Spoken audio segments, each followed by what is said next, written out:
Welcome to the recorded edition, or podcast, of the Kirkintilloch and Bishopbriggs Herald, as published on Wednesday the 30th of July 2025. This podcast has been recorded for the benefit of visually and reading impaired people by volunteers from the Bishopbriggs-based charity Cue and Review Print Speaking to the Blind. Our readers record from their homes using their own equipment. If you have any feedback about this service, you can email us at studio@cueandreview.com. That's studio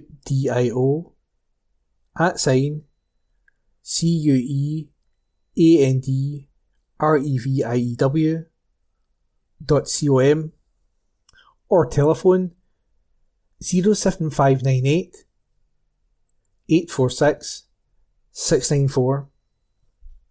We hope you enjoy the podcast. From Survival to Start Lines by Kevin McRoberts. In a story that defies medical odds and celebrates the power of brotherhood, Lenzie-based IT consultant Giacomo Marletta and his brother Gianfranco, a mathematics teacher in Berlin, proved that resilience and love can rewrite even the most daunting chapters of life. Born with bladder exstrophy, Giacomo faced over a dozen surgeries as a child, frequent infections, and debilitating renal conditions that made walking painful, let alone running. By university, chronic kidney disease had taken hold, and in 2010, doctors predicted dialysis within 2 years. Instead, Giacomo fought and managed 5 years. A reconstructive neobladder surgery in 2015 paved the way for a kidney transplant the following year. Despite starting dialysis in September, he never left full-time work. In June 2016, Gianfranco donated his kidney, marking not just a medical milestone, but a deeply personal one. Back at work in just 3 weeks, Giacomo was racing towards a new kind of recovery. Less than a year later, in May 2017, the brothers stood shoulder to shoulder at the Big Berlin 25. Giacomo conquered the 10K in 49 minutes 21 seconds, and Gianfranco powered through his leg of the 5x5K relay in under 17 minutes, securing his team second place. Their journey didn't end there. Giacomo earned bronze in the 800 metres at the 2024 British Transplant Games, and next month he'll compete in 4 events at both the British Transplant Games in Oxford and the World Transplant Games in Dresden, supported by his wife, son, and once again Gianfranco.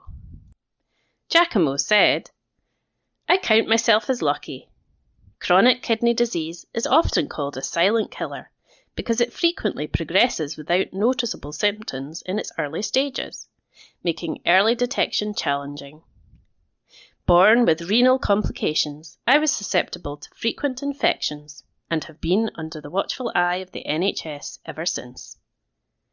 This included being treated for renal rickets as a teenager and a renal abscess during my first year of university, which resulted in my kidney function dropping to around 50% and advancing my chronic kidney disease considerably. In 2010, I was told it could be approximately 2 years before I required dialysis. With careful monitoring and management, I managed another 5 years before requiring dialysis for 9 months, followed by transplant. I managed to continue working full-time during dialysis and was back at work within 3 weeks post-transplant.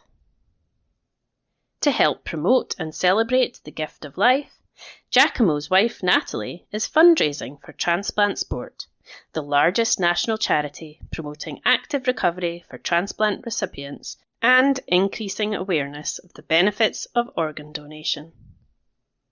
The British Transplant Games are the flagship project of transplant sport and have been in existence for over 45 years when the first Transplant Olympics took place in Portsmouth in 1978. At that time, these games were an international event and included teams from France, Greece, and the USA. The World Transplant Games are held every 2 years, and both games have grown to include several sports, including track and field athletics, cycling, swimming, tennis, table tennis, darts, and football.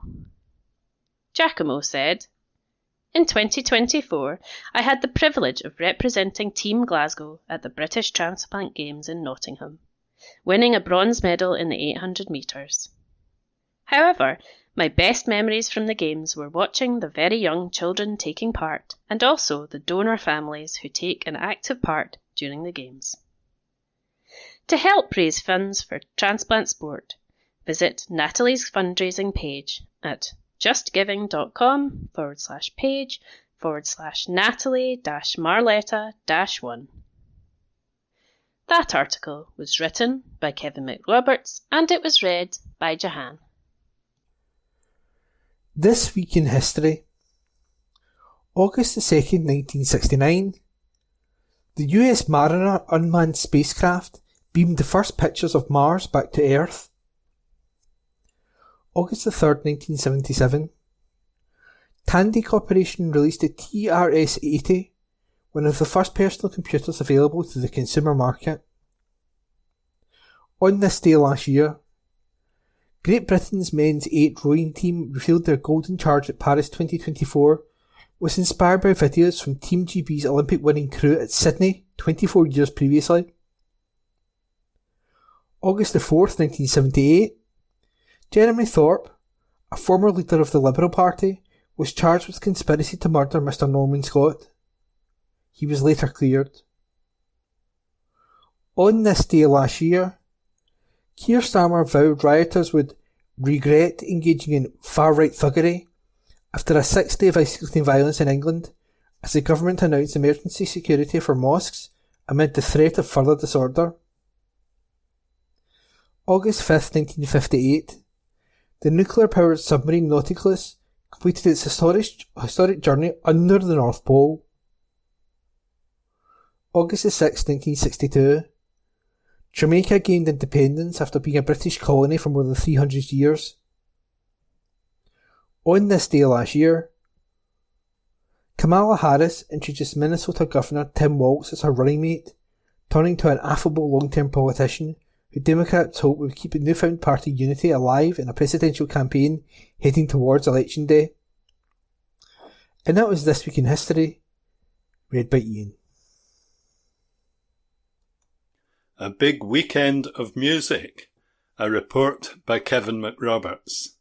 It's just over 2 weeks until the Kirkintilloch Big Weekend, and organisers have been busy adding to the already packed programme. A number of live music acts have been announced for the weekend, which will feature a range of entertainment and events from Friday, August 15 to Sunday, August 17.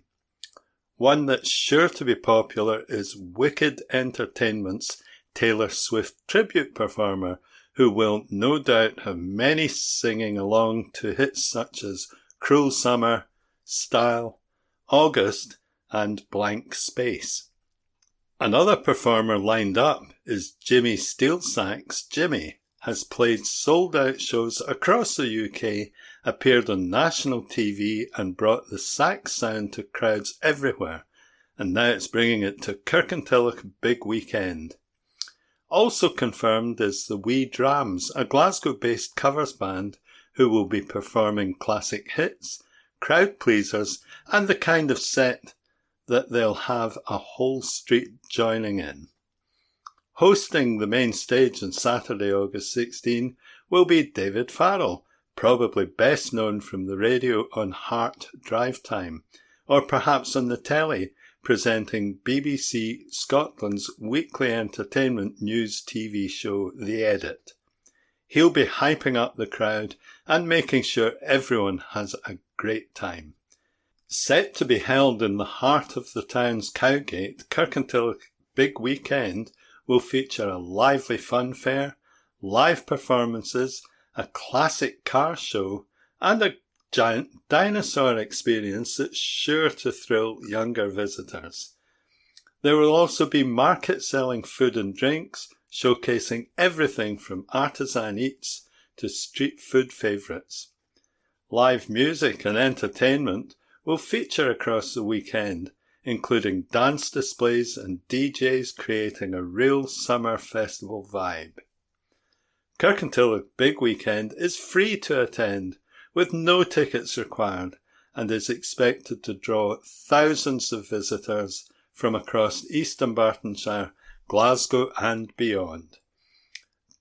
Find out more at www.kirkintillochbigweekend.co.uk or on Facebook at www.facebook.com/Kirkintilloch Big Weekend.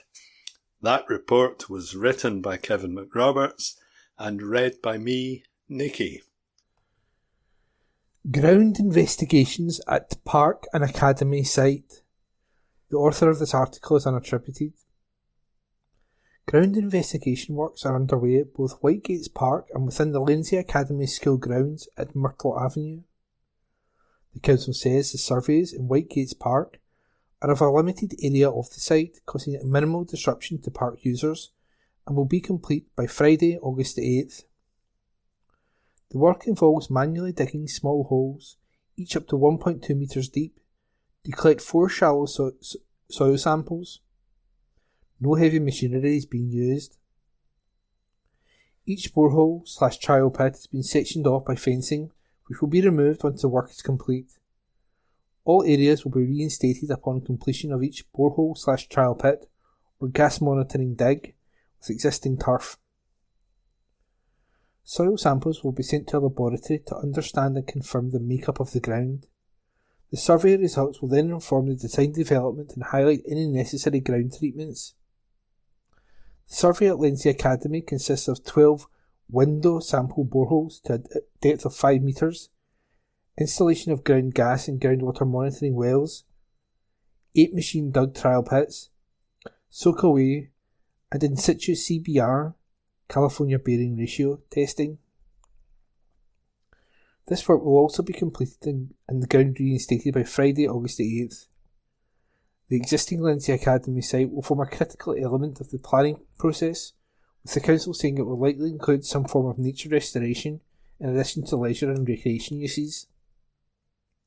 Last month, the Herald reported the findings of a consultation by Mid-Dunbartonshire MP Susan Murray indicating overwhelming opposition to the proposed new building for Lindsay Academy at Whitegates Park. Consulting more than 300 people in the Lindsay Academy catchment area, the report picked out key themes and residents' concerns, including loss of green space, issues over contaminated land, and damage to the environment, nature and wildlife.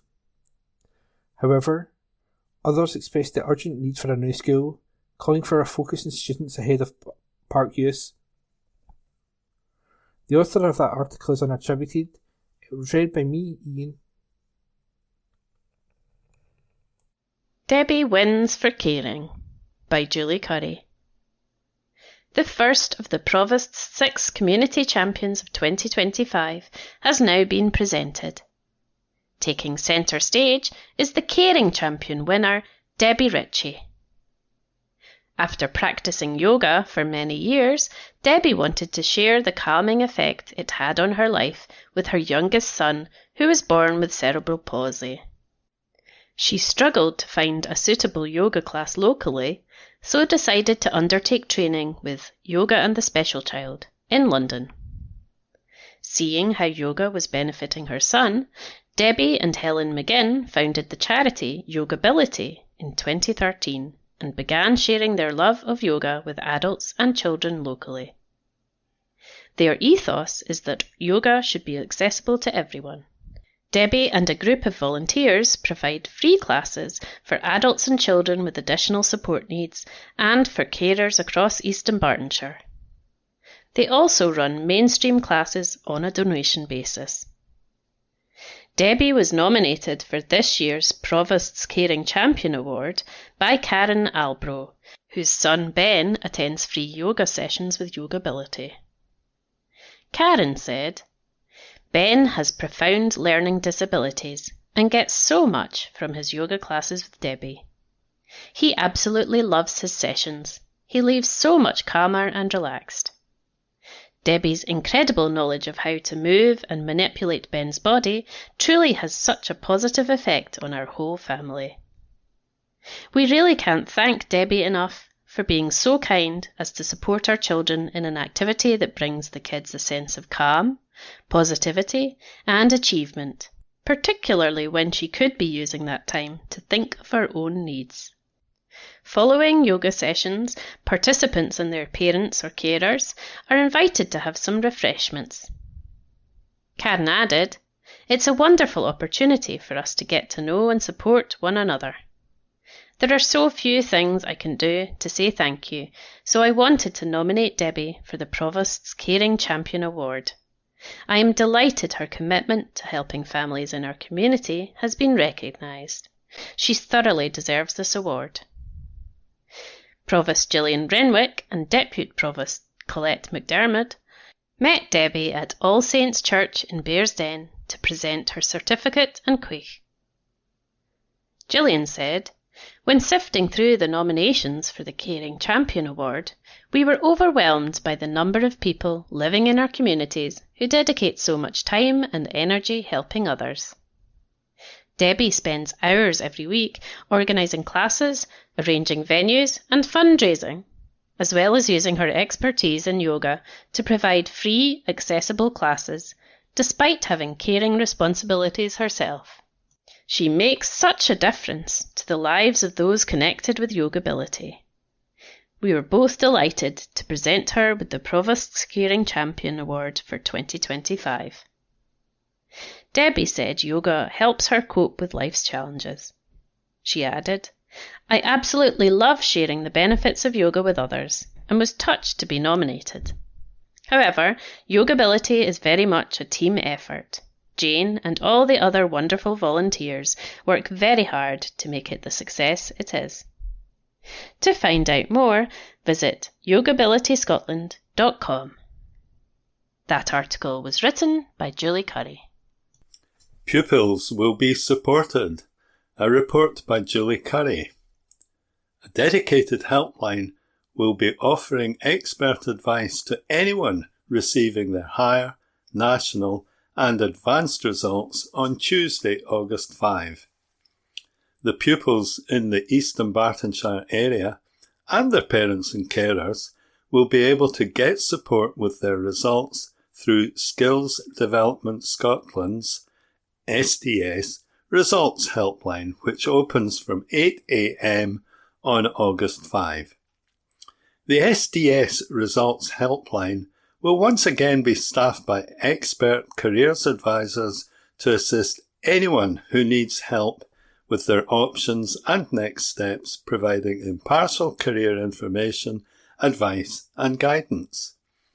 The team of qualified advisors from Scotland's National Skills Agency will be at the end of the phone line to offer guidance on colleges and universities, UCAS confirmation and clearing, apprenticeships, jobs and other training, volunteering or staying on at school.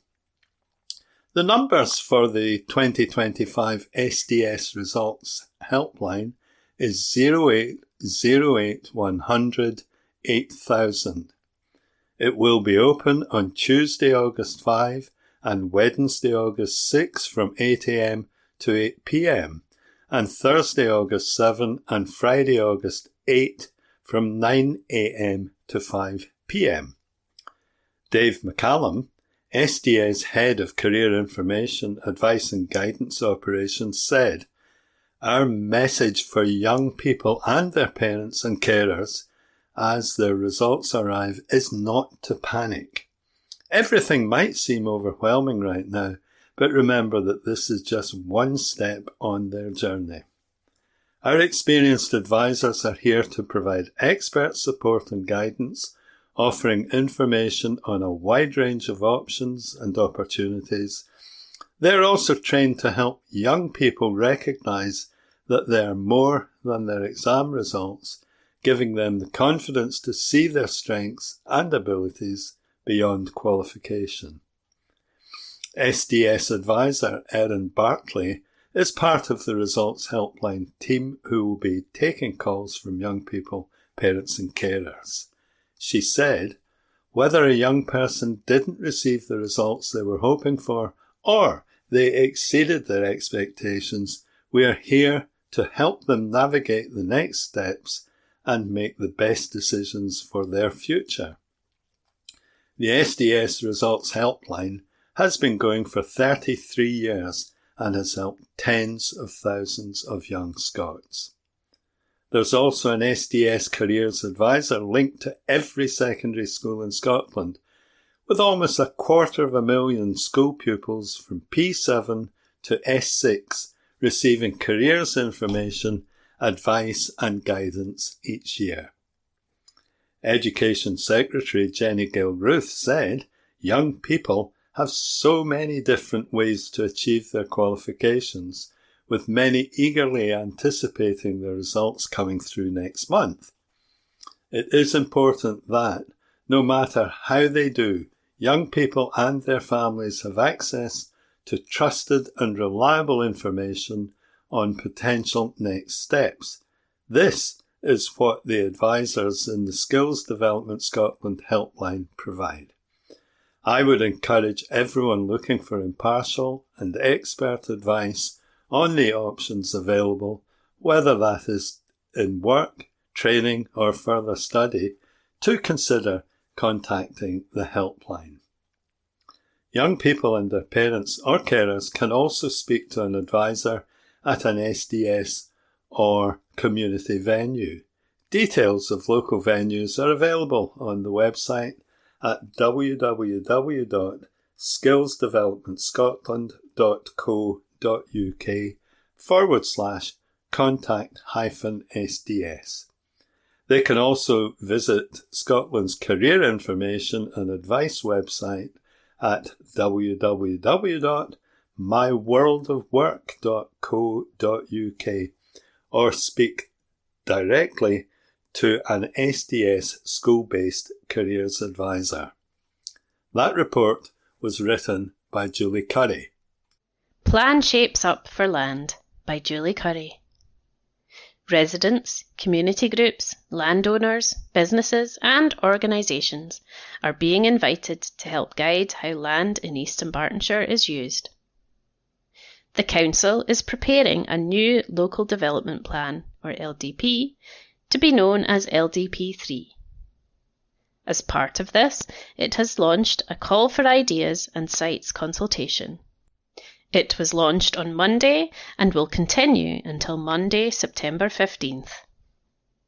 It includes 2 surveys which are available online and in print on request. The call for ideas is an opportunity to submit suggestions, policies and potential uses for land. It's a chance to influence how land might be used in the future, such as for local housing needs, employment, tourism, renewable energy, active travel, and improvements to local green spaces, community facilities, and town or village centres. The call for sites is an opportunity for developers, landowners, agents, and local businesses to put forward sites they would like to be considered for future allocation for a range of potential uses, including housing, retail, business and industry, tourism, community facilities, nature-based solutions to adapt to climate change, and other types of development.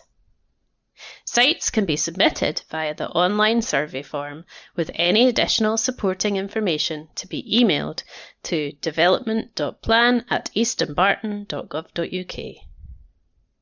While this call for sites survey is designed with developers in mind, community groups and individuals are also encouraged to submit locations which could play a role in improving their area. To access the surveys and further information, visit eastdunbarton.gov.uk/LDP3-ideas-sites before the deadline on September 15th. The Council has also organised 2 drop-in information sessions at Kirkintilloch Town Hall on Thursday, August 14th from 3 p.m. to 7 p.m. and the Fraser Centre in Milngavie on Tuesday, August 19th from 4 p.m. to 8 p.m. both shared with the food growing strategy engagement. There will also be an online information session and direct engagement with community groups to ensure equality, diversity and inclusion. The aim of the consultation is to collate ideas and suggested sites, not to seek support or objections.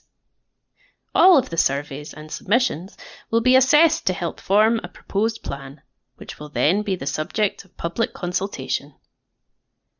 Council leader, Councillor Gordon Lowe, said, "It's important we hear from as many residents, community groups, organisations, landowners and businesses as possible. As well as site suggestions, we are looking for broader ideas about what should be included in the new LDP. We want to ensure the proposed plan has a wide scope." Consultation took place between November and January to gather information to inform the LDP3 evidence report, which sets out broad concepts. This has now been submitted to the Scottish Government for consideration.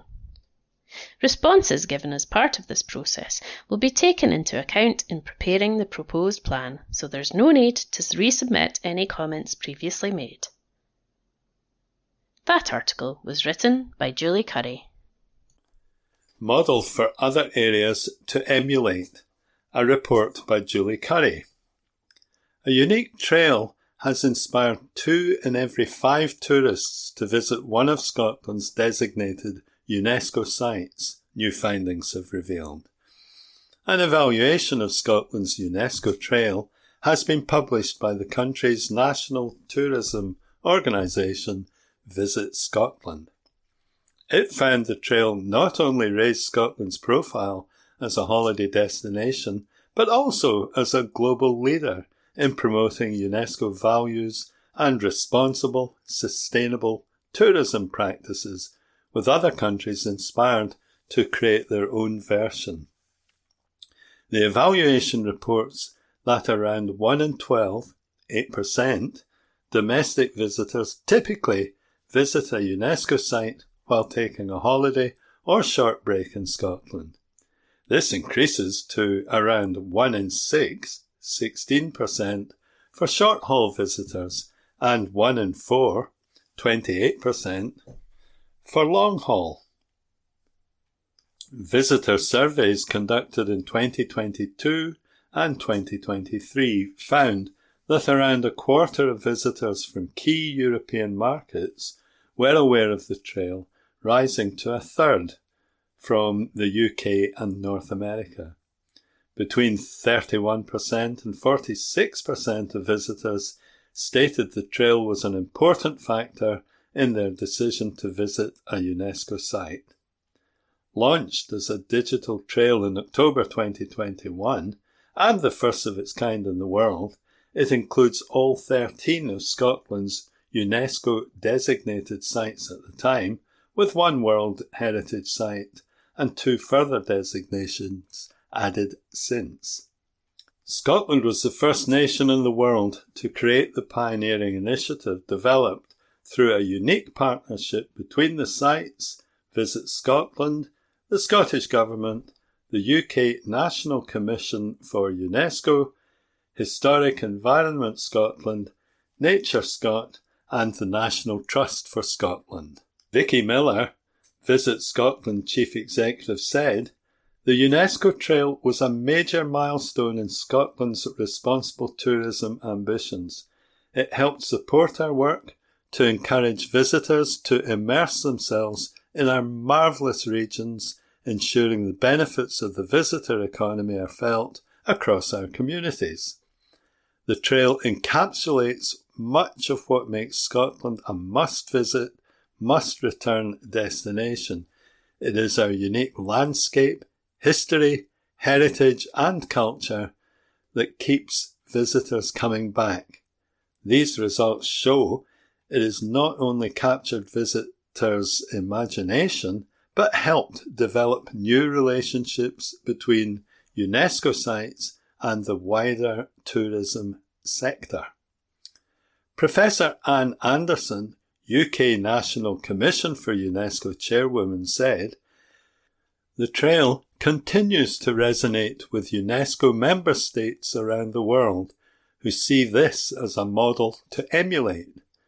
The Antonine Wall, which serves as the northernmost frontier of the Roman Empire, received World Heritage status in 2008 when it became part of the Frontiers of the Roman Empire World Heritage Site, alongside Hadrian's Wall and the German limes. A 37-mile turf rampart, it runs from Old Kilpatrick on the River Clyde to Bo'ness, covering 5 local authority areas, including East Dunbartonshire. Bar Hill, near Twecker, is the highest of all the Antonine Wall forts, which has spectacular views in all directions. Not directly connected to the line of the wall within the fort are traces of an earlier enclosure, probably a temporary camp during the wall's construction. Close by is Castle Hill, an Iron Age fort located northeast of the Roman fort. Peel Park in Kirkintilloch marks the site of a Roman fort. Within the park are the visible remains of a later medieval motte known as the Peel, and the stone Kirkintilloch Castle, which were constructed over the remains of the Antonine Wall and fort. Cadder is also the site of a Roman fort. Alas, extensive sand quarrying in the 1940s destroyed both the fort and remains of a medieval motte, which likely used the ditch of the Antonine Wall as part of its defences. The exposed base of the wall's rampart at New Kilpatrick Cemetery in Bearsden provides an insight into how the predominantly turf-built wall was constructed. It features tapered curbstones with boulder and cobble fill and 3 culverts to allow for water drainage. This is the best place to view the stone foundation of the wall. The best examples of stone structures along the entire Antonine Wall can be seen in a modern Bearsden housing development, including a bathhouse and latrine block. On high ground, on the west of Cledden's farmhouse, is the site of a Roman fortlet. It is easy to locate because of a circular enclosed tree plantation that occupies almost half of the fort. The site has not been excavated, but non-destructive methods identified key elements including gates, defences and some interior structures. Alice Lyle, Historic Environment Scotland Deputy Head of World Heritage, said, "The Antonine Wall is one of Scotland's lesser-known wonders, and we are delighted the trail shines a spotlight on this unique World Heritage site. We work collaboratively with all our partners to look after the Antonine Wall. The trail provides further opportunities for us to work with local communities and organisations within the wider tourism sector. To plot your own trip, visit www.visitscotland.com/things-to-do/UNESCO-trail. That report was written by Julie Curry. Garden Centre supports oldest male voice choir. Report by Kevin McRoberts. In an historic move, 2 of Scotland's most favourite brands, Kirkintilloch Male Voice Choir, is proud to announce a major new sponsorship arrangement with Calder's Garden Centres, Scotland's leading independent garden chain. With roots dating back well over a century, KMVC have been a thread running through the history of Kirkintilloch.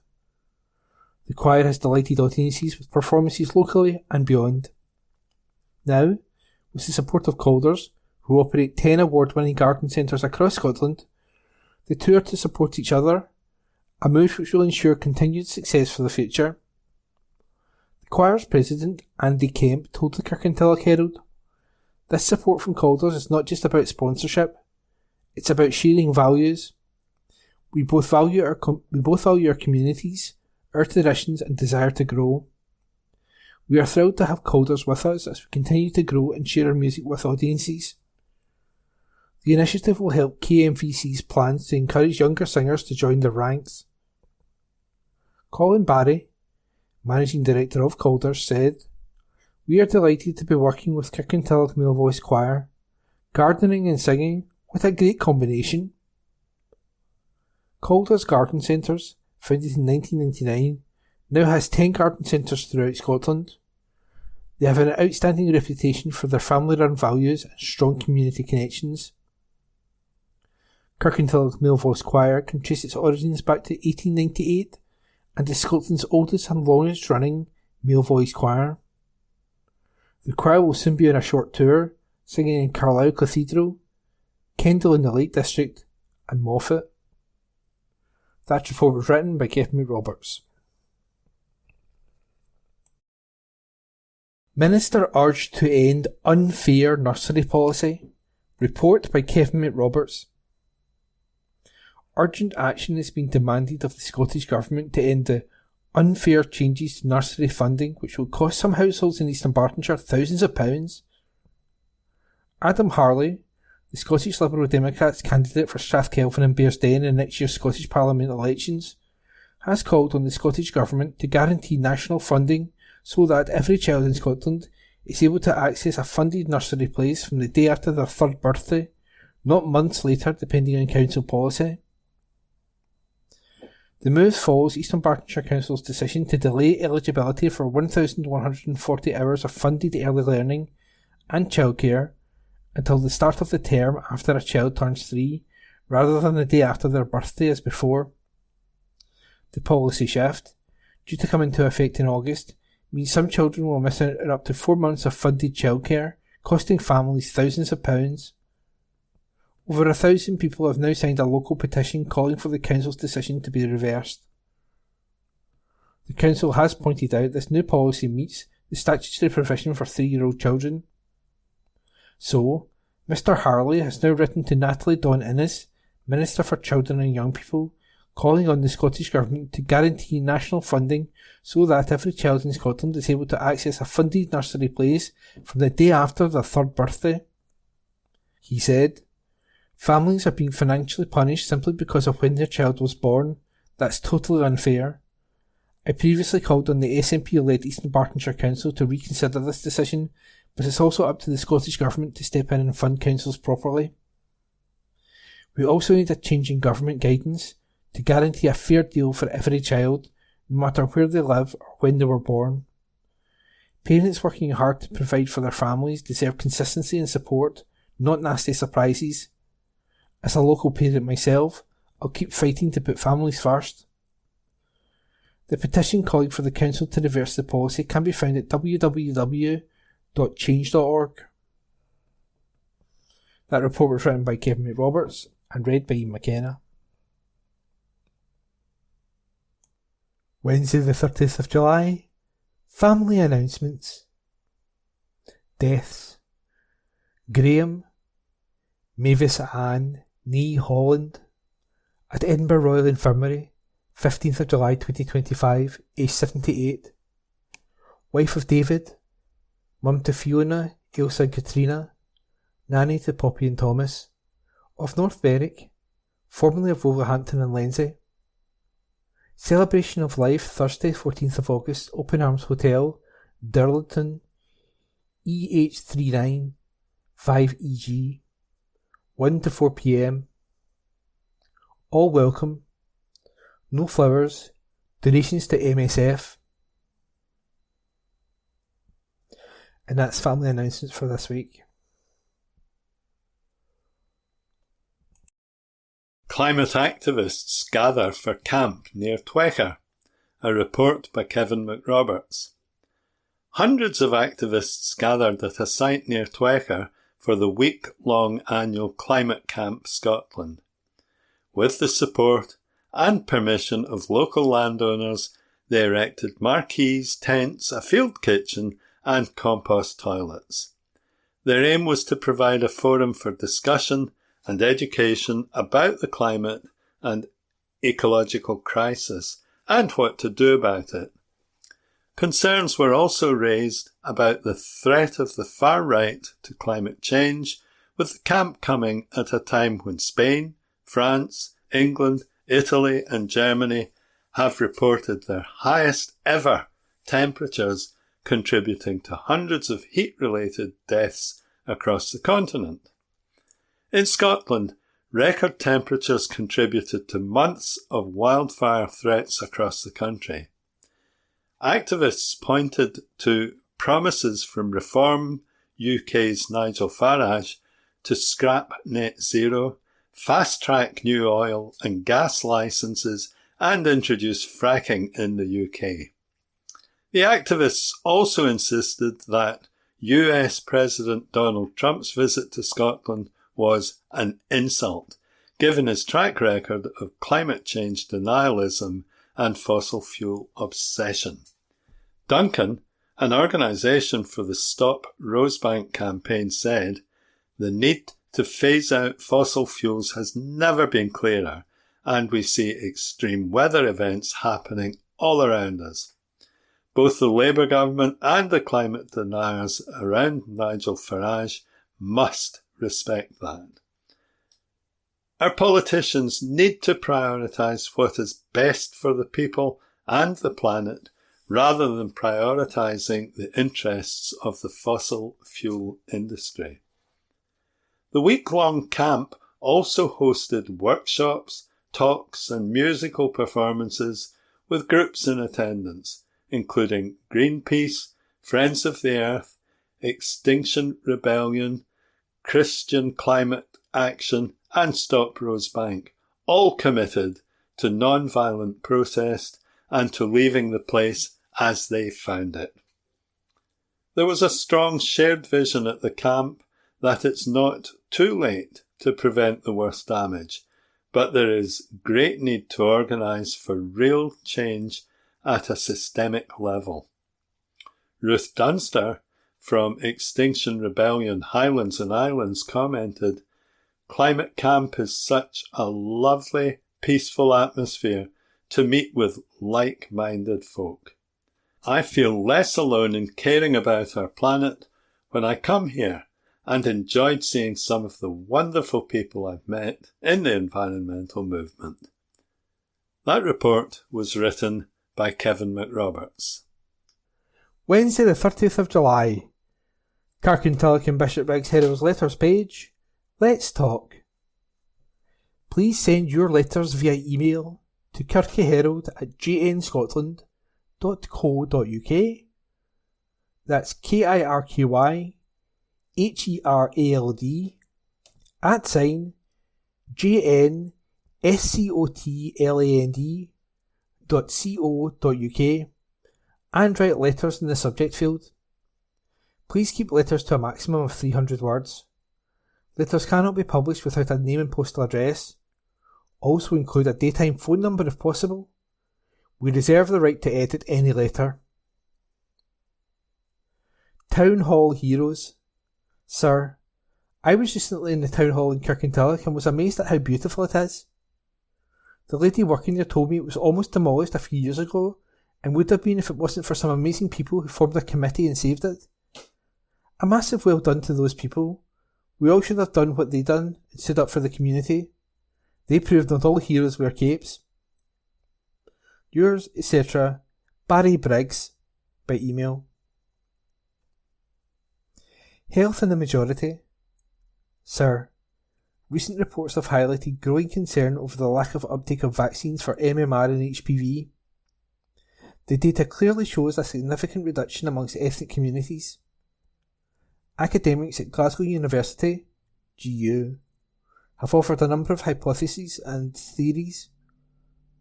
These range from the intrinsic inequalities within our Scottish society, lack of communication, cultural issues, and last, but not least, Dr. Mark Wong, GU, makes a connection with racism within the Scottish healthcare system, with Dr. Dar, President of the British Islamic Medical Association, asserting that ethnic minorities or those wearing a hijab are treated differently. Perhaps it is time to adopt the approach of our European friends who have 95% plus uptake simply by making vaccines mandatory. If ethnic populations struggle with the accepted and proven approaches to disease prevention, then it is incumbent upon our government to legislate for the greater good of the population. Our Health Minister Neil Gray has jumped on the racism bandwagon, claiming it has to be a significant public health challenge. I would counter that with waiting lists and delays in cancer treatment are a bigger challenge. Yours, etc., Dr. G. F. Flynn, by email. Look homeward. Sir, with Holyrood elections not too far off, First Minister John Swinney appears to be an incredibly desperate figure.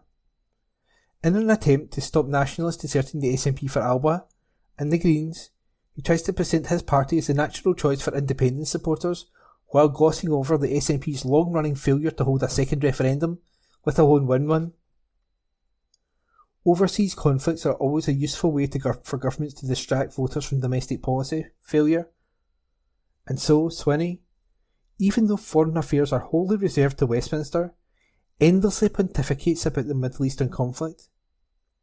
Yet it seems few voters are fooled, preferring that the focus is domestic and effectively addressed, despite the efforts of frontline professionals, systemic failings in the NHS, our schools and transport. Yours, etc., Martin Redfern, by email. 0-hour contracts. Sir, 0-hour contracts are unacceptable. People are entitled to a guaranteed income to offer security and financial stability.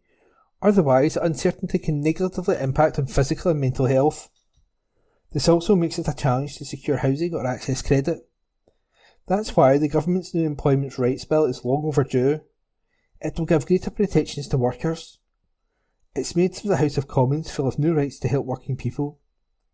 But out of touch Tory and Lib Dem peers have just voted through an amendment to keep workers on 0 hours contracts. I hope our peers and MPs will stand firm against these attempts to water down our new rights and pass the bill in full.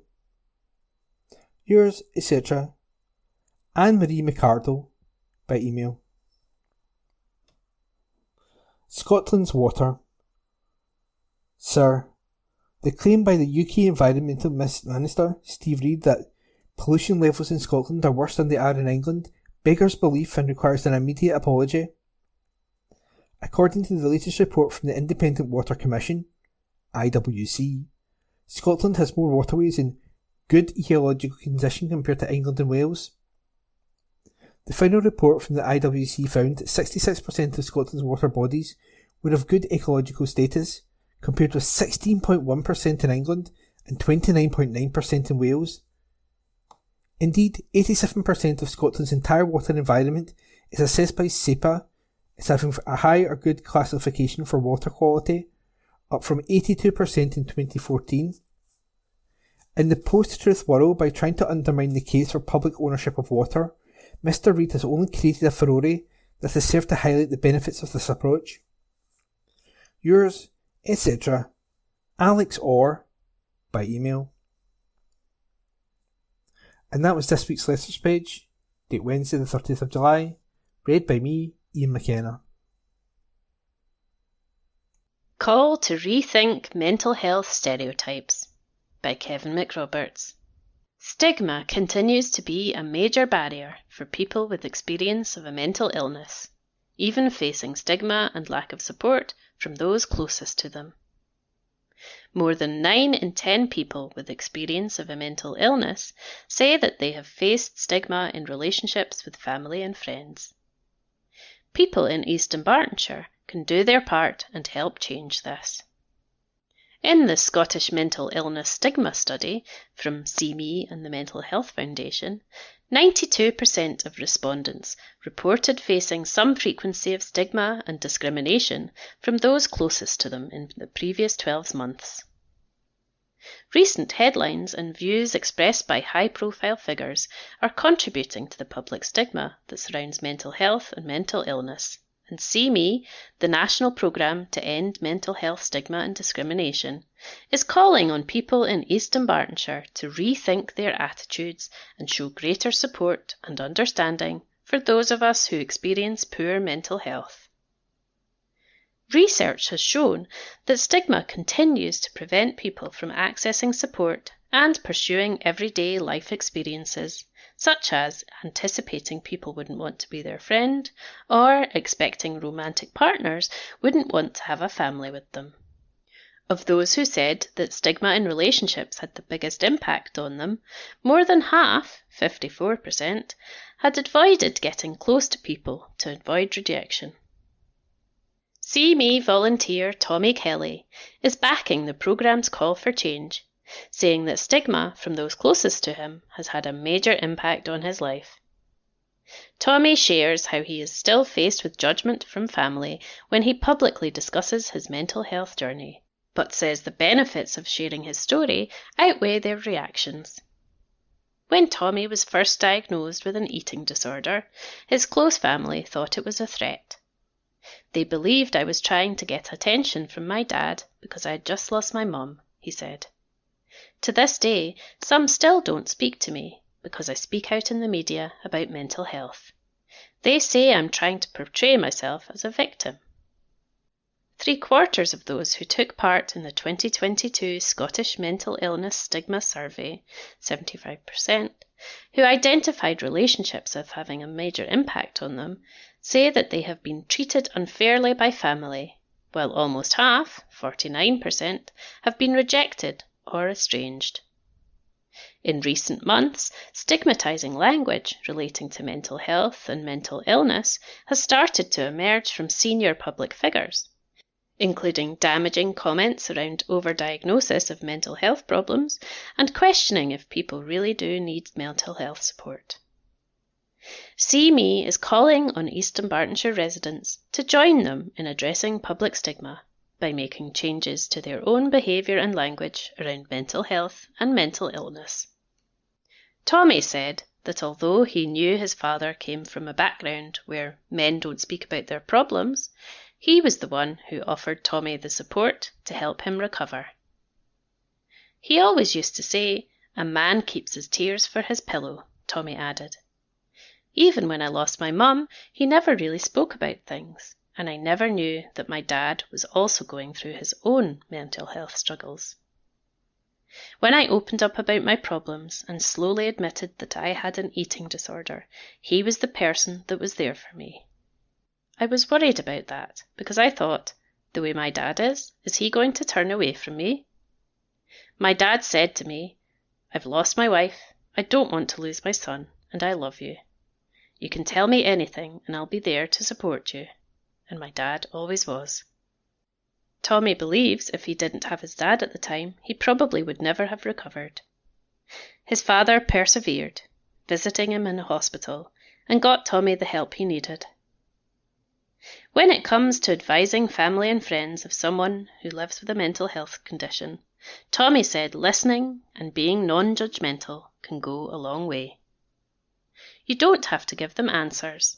The important thing is supporting them and letting them know that you're there for them. You're not going to judge them, and if they want to open up, listen and validate their feelings. See Me is calling on readers to join the movement to put an end to mental health stigma and discrimination. See Me director Wendy Halliday said, "While public awareness of mental health peaked during the COVID-19 pandemic, we're starting to see a backward shift in acceptance and compassion, much of which is influenced by what we're seeing in the news and online. When politicians speak about the overdiagnosis of mental health problems, or conversations about cuts to benefits which have the potential to impact people with experience of mental ill health, it legitimizes stigma and discrimination. It is important that we all challenge these harmful views. Show your commitment to ending stigma by signing up to the See Us movement at seemescotland.org/see us. That article was written by Kevin McRoberts. Good day to you. It's Philip here from Q Review, reading this week's church news from the Kirkintilloch Herald. And first, as always, we go to Milton Church. And in the paper today is a picture of the minister Julie, and it's good to see her back. Julie, their minister, returned from holiday just in time to extend the congregation's birthday wishes to Alec McFarlane as he celebrates his 90th birthday. Wow. Blessings, Alec. The big Go Mad event, Ma Malada, has begun. The full programme for children's and young people and adults is on our notice board. Join a bit of a sing as well. Meeting at 7 p.m. each weekday during Go Mad, except Tuesday, the 29th of July, and prepare for our charity concert with Dr. Gareth Wilson, will direct us with his usual charm and dry sense of humour. Our summer messenger has been put through every letterbox in the village. If you want a copy, just pick up one at the church. And also the other news they have is that there's still time for groups from anywhere to sign up to the community quiz on Tuesday, July the 29th. And I think that'll be a good event. And and also Jim Crawford, get in touch with him if you have any groups that you want to submit your name forward for. Next Sunday service is a joint service with Campsie Church meeting in Milton Campsie. The Go Mad team will lead the service. There will be a kind of messy church as well at 3 p.m. Buffet tea for all at 5 p.m. followed by a showing of one of the Paddington films. Go Mad will continue into the following week and will culminate in a charity concert on Thursday, August the 7th at 7 p.m. This will include an ecumenical piano six-hander as well as songs and drama from children and adults. We expect a lot of visitors, so come along. Entrance is by donation to 5 charities during the 2 weeks of Go Mad. Look out for our art project, an opportunity for you to make your mark. Pre-loved school uniforms can be handed in at the church, washed, ironed, and on display, and they will be available every day during Go Mad, July the 28th to August the 7th. And now to Kirkintilloch Church of God at Regent Hall, Regent Street. Our Sunday morning communion service is at 10:30 a.m, followed by a time of prayer. The coffee corner is now closed for the summer period and will reopen again on Wednesday, August the 20th. There will be no Sunday afternoon services during July and August. Our next family praise event is on Sunday, September the 7th at 4 p.m. For up-to-date and further information on our services, visit our website, www.regenthall.org. Jesus said the Messiah will suffer and rise again from the dead, and on the third day in repentance for the forgiveness of sins will be preached in his name to all. And that's found in Luke. And now Bishopbriggs, yes, St James Church, Bishopbriggs. We currently don't have a minister there, but they're having communion service in the chapel on Thursday, July the 31st at 11 a.m. and on Sunday, August the 3rd at 9 a.m. and at 10:30 a.m. With hymns in the church, everyone is welcome to come along to any of these services. Do stay on for tea, coffee and fellowship after. The Thursday morning and 10:30 a.m. Sunday service, there are also other virtual services and groups that meet up. Check out their website, check out their Facebook, St James Less Bishopbriggs, and the website, of course, stjamesbishopbriggs.org.uk. And now, Church of Scotland Lenzie joint summer services. Sunday, August the 3rd is Lenzie Union. Sunday, August the 10th is at Lenzie Union. And this is a cluster service. We invite our friends from Lenzie Old, St Mary's and St David's Memorial Park churches. All are welcome. Lenzie Union Parish Church. Join us for a family, film and pizza night on Wednesday, August the 6th at 6 p.m. Contact O'Malleydom at yahoo.co.uk. I'll read that email again. O'Malleydom, yes, D-O-M, at yahoo.co.uk to book your place. Summer Messy Church is on Saturday, August the 9th at 4 till 5 p.m. Fun-filled activities for the whole family. St David's Memorial Park, our service this Sunday, August the 3rd, will be led by Ivor Struthers, who is an elder at Cumbernauld Trinity Parish Church. Everyone is invited to stay after the service to enjoy tea, coffee and friendly company. The Friendship Club meets again on Tuesday, August the 5th at 1:30 p.m, when anyone can come along for an afternoon chat, along with a wee cup of tea. Bring your knitting or sewing if you wish. Now to Home Church in Lamanu Road. They also have other locations besides Kirkintilloch and Miles, Kilmorley, Lochaber, Livingston, and online. It's a church for all ages. Home Hub is now open at 82 Townhead, Kirkintilloch, a drop-in cafe, food pantry, Christian counselling, recovery community. Let us hold tight without wavering to the hope we affirm, for God can be trusted to keep his promise. And that's in Hebrews. 9 a.m, 9:30 a.m. that is, and 11:30 a.m. Kirkintilloch. Worship service followed by refreshments. A warm welcome awaits you at either service, which will be identical. Also children's church at the same times. Monday, read through the Bible discussion on Zoom every fortnight at 8 p.m. Thursdays is a prayer meeting in the church at 7 a.m. till 8. Football from 8 p.m. Friday's prayer meeting is at 7:30 p.m. Home radio is available every day. See Facebook, Instagram and Home Church websites for more information. And if you want to hear my dulcet tones, tune into Home Radio on Monday nights between 8 and 9. And you'll hear me discussing and sharing what God is doing across the world. St Mary's Parish Church. Yes, St Mary's in Kirkintilloch. The service on Sunday, August the 3rd will begin at 11 a.m. as usual. And we'll be welcoming the Reverend Maurice Dutch, who will take the service. On Saturday, August the 16th and Sunday, August the 17th, the church will be taking part in the community event planned for the weekend. On Saturday, the church will open for visitors from 2 p.m. till 4 p.m. and there will be games for children and adults in the halls, as well as light refreshments. On Sunday, we will be holding our annual Teddy parachute from the church tower. All brave Teddies are invited to the church from 1 p.m. onwards. The church will be open until 4:30 p.m. and inside there will be crafts and a cafe serving light refreshments. And the Kirkintilloch Lenzie Joint Holiday Club Deep Sea Divers for primary school children 1 to 7 book a free space on all or some of the days. Bible storytelling, arts and crafts, messy games, music, free fruit and snacks. Tuesday, August the 5th and Wednesday, August the 6th, 10 till 12 noon. St Mary's Parish Church in the Cowgate, Kirkintilloch. On Thursday, August the 7th and Friday, August 8th, 10 till 12 noon at Lenzie Old Parish Church, Garngabor in Lenzie. For more information, to book, contact kirkylenzieYouth@gmail.com. And now to Torrance Parish Church. The morning service in person at 10:30 a.m. will be conducted by the minister.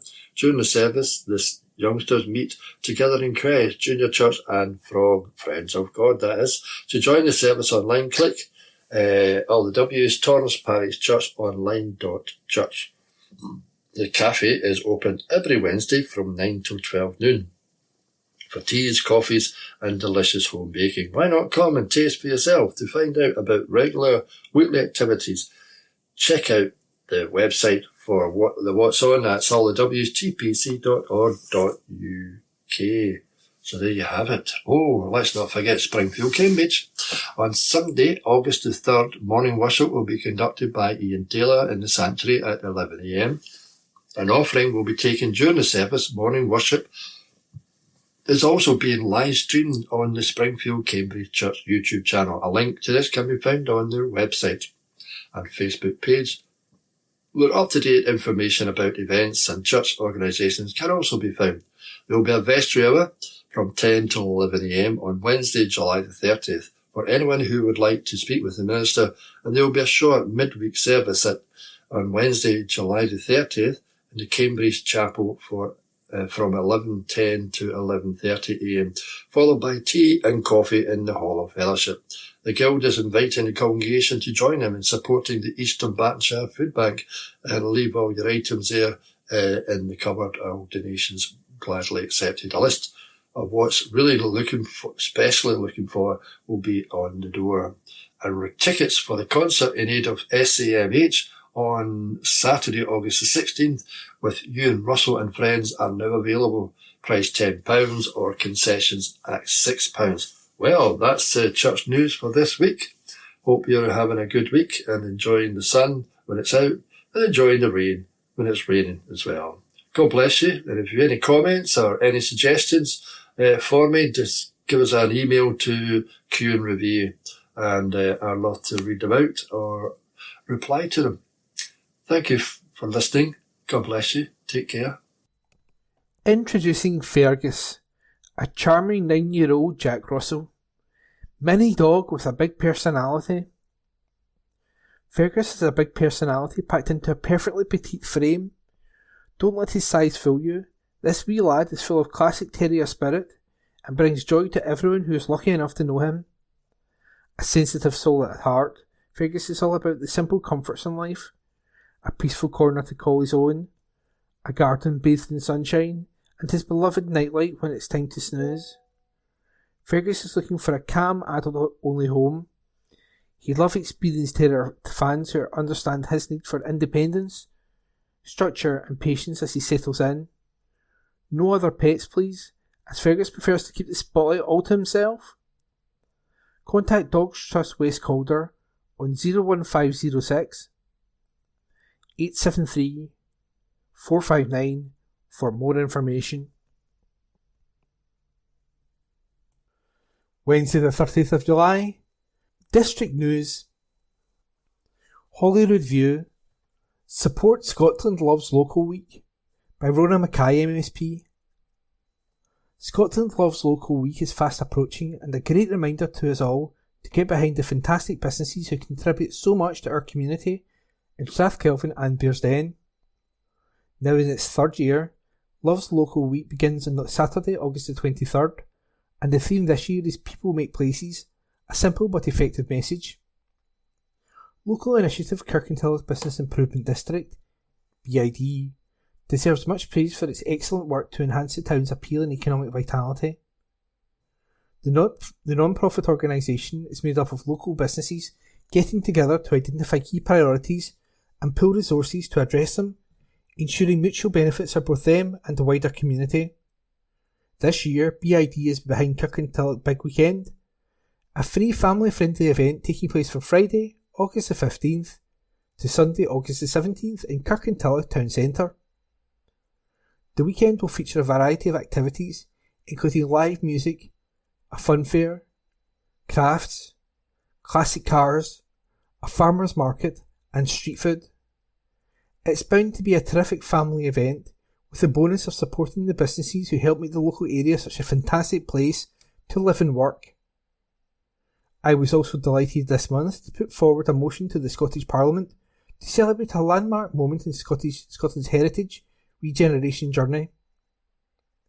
The Campsie High Kirk at Lennoxtown is to be transformed into a community arts hub through the Scottish Government's ownerless property transfer scheme. Well done to friends of Campsie High Kirk, putting forward the case to rescue the church, which had lain empty without an owner after a fire in 1984, leading to the community group acquiring the building for the sum of £1 in May this year. Meanwhile, the SNP Scottish Government's decision to scrap Labour's cruel two-child cap in March next year will help almost 300 families in my constituency. Once again, the SNP government are stepping in to mitigate the damage done by Westminster. Unlike Starmer's government, John Swinney is leading a Scottish government whose top mission is the eradication of child poverty, a scourge in society made so much worse by the two-child cap.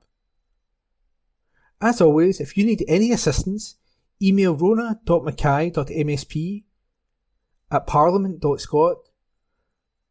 That's rona.mackey.msp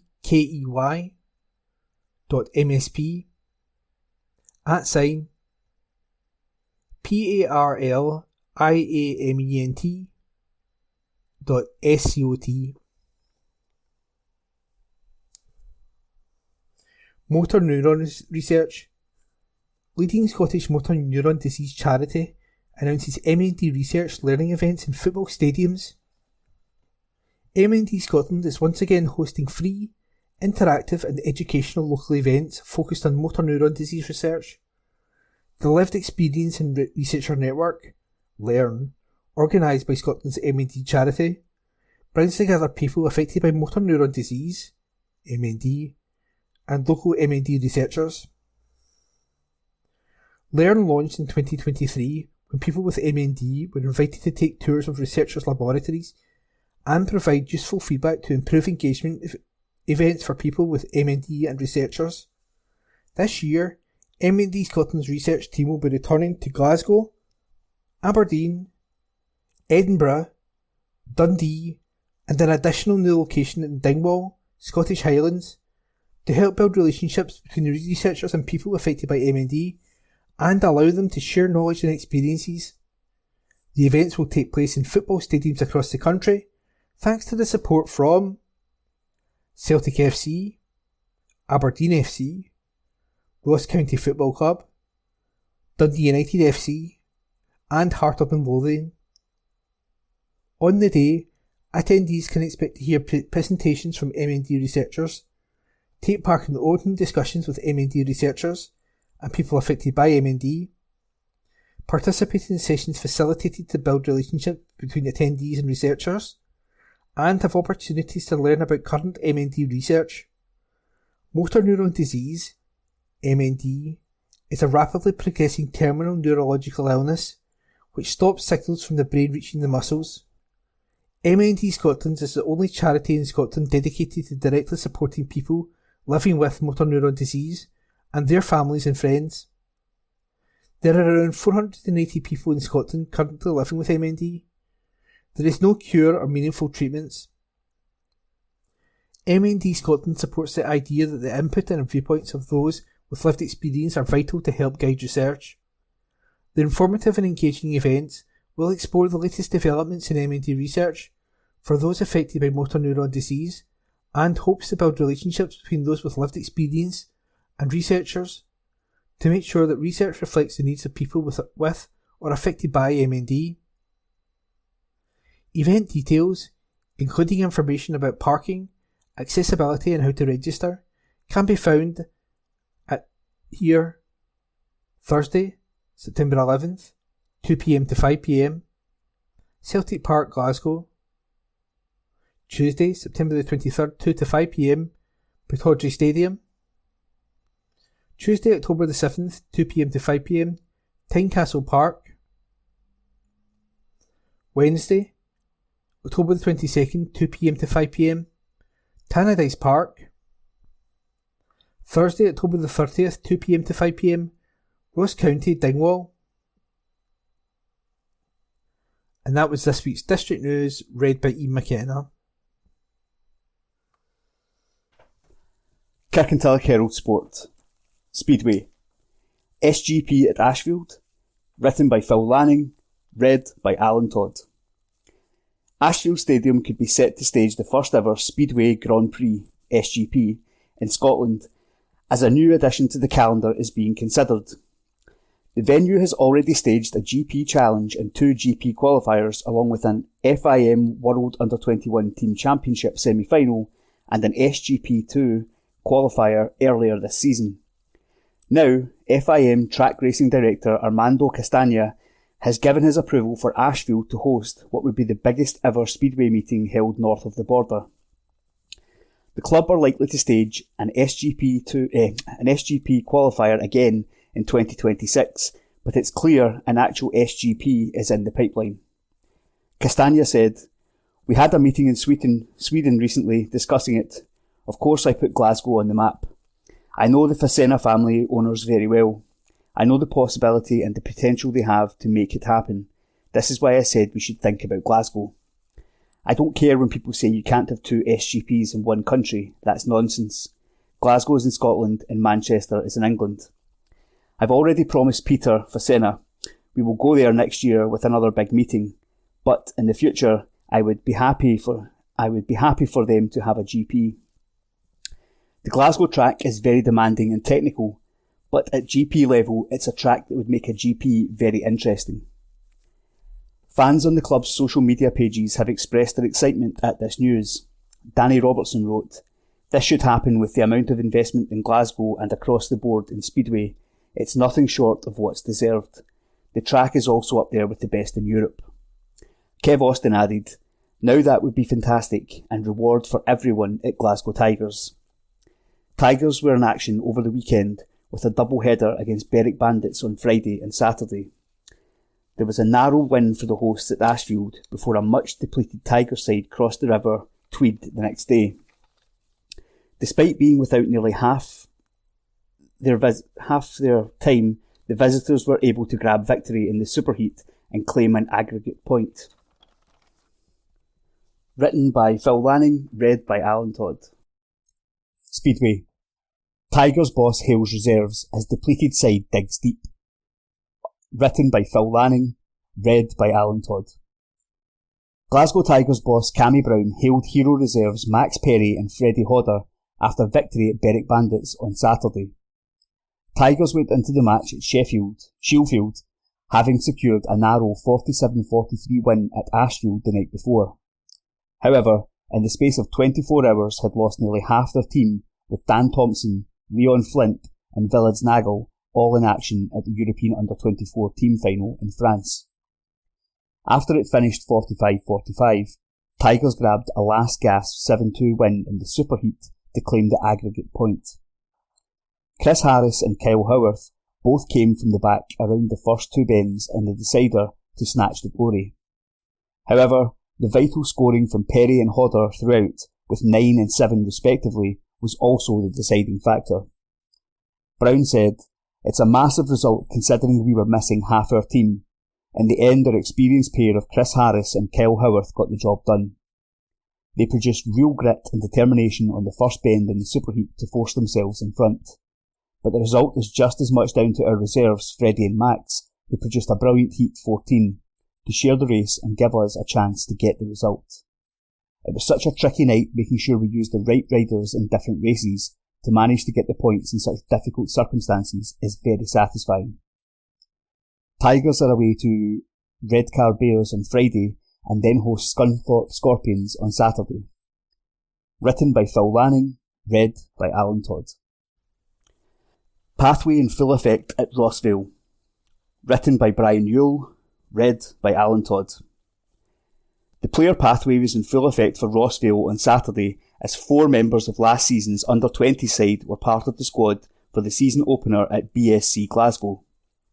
Zach Stevenson, Mark Watchorn, Matthew Tweedy and Grant Cookson all made the step up as the West of Scotland 4th Division campaign got underway with a 1-1 draw at Peterson Park. Stevenson and Watchorn both started the match, with the former on target for Rossvale, while goalkeeper Cookson was called into the action after just 15 minutes. Stevenson was a huge part of last season's treble-winning under 07's team, and the club is excited by the 18-year-old's potential. A spokesperson said, "Zach has shown amazing potential in the recent few pre-season games, and as a player we are very excited about. He has played and developed through every level of Rossvale. Now we can't wait to see him scoring goals in the West of Scotland League this season." Elsewhere, there were mixed results for the local sides as the new term got underway on Saturday. Petershill kicked off in the First Division with a 4-3 win away to Benburb, but Kirkintilloch Rob Roy lost 4-2 as they travelled to Neilston. Caledonian Locomotives went down 5-3 at home to Bellshill Athletic in the Second Division, while Ashfield were beaten 2-0 at Lesmahago Juniors. There were a couple of heavy defeats in the Third Division as Finnart lost 6-2 at home to Yoker Athletic, and Glasgow Perthshire lost 5-1 as they hosted Glenvale. Things were better in the Fourth Division as well, as Rossvale picking up a point. There was also a 4-0 win for West Park United as they entertained St Peters. In a busy start to the season, there is plenty of midweek action with a few of the local sides involved. Ashfield hosted Bellshill Athletic last night, Tuesday. Then tonight, Wednesday, we'll see Finnart at home to Glenvale and Perthshire head to Glasgow University. This Saturday sees Rob Roy at Lanark United, Petershill entertain Thorneywood United, Ashfield host Maryhill, Locomotives make the trip to Kilsyth Rangers, Perthshire go to Glasgow United, and Finnart to Kellow Rovers. West Park travel to Irvine Victoria, and Rossvale are at home to Eglinton. Written by Brian Yule, read by Alan Todd. Samantha departs City to make Serie A move. Written by Brian Yule, read by Alan Todd. Samantha Van Diemen has left Glasgow City to join Serie A side Roma for an undisclosed fee. The former Ajax and Feyenoord defender arrived at City from Fortuna Sittard last summer and quickly became one of the league's most formidable competitors. Van Diemen made 38 appearances in all competitions for City, while chipping in with 5 goals and 7 assists. Such was the 23-year-old's form that she was nominated for the PFA Scotland SWPL Player of the Year award and won the Glasgow City Supporters Player of the Year award. She has now moved on to the side who finished third in the Serie A table last season, with City having already brought in Slovenian international Lana Golob and the experienced Emma Brownlee to shore up things at the back. A City spokesperson said, "We wish Sam all the best as she prepares for this new challenge, and we thank her for the contributions that she made." Also departing City for the time being is midfielder Rachel Murchie, who will spend next season on loan with SWPL 2 side Spartans. The 18-year-old, who made her City debut during the 2023-24 campaign, joins up with the Edinburgh side to continue her development, having spent last term with Montrose. Meanwhile, arriving at Petershill Park is the new head of goalkeeping, Daniel Tobin, replacing Jamie Ewings. The 32-year-old joins from Queen's Park, where he was head of academy goalkeeping, having previously worked at Rangers with their academy and women's team.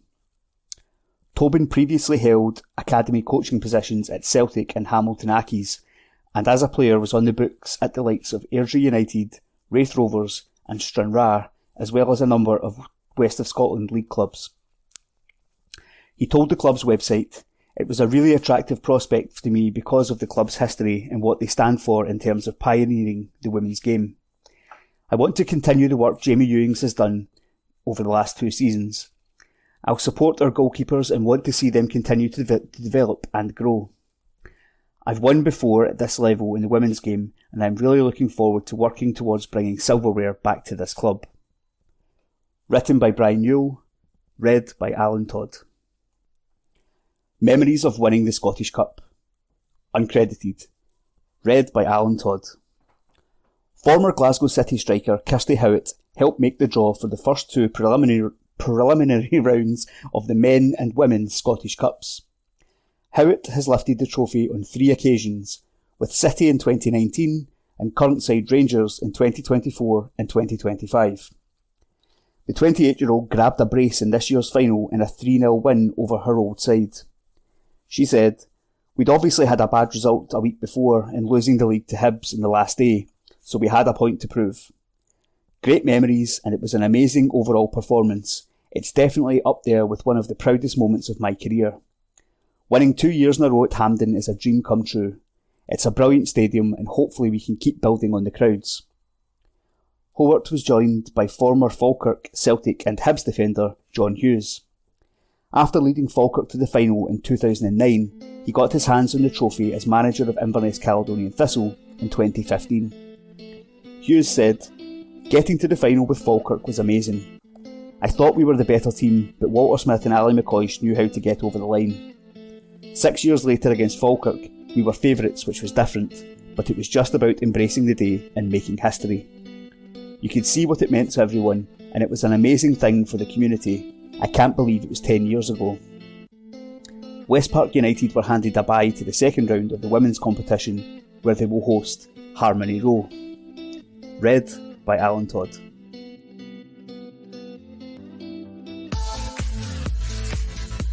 That's it for this week.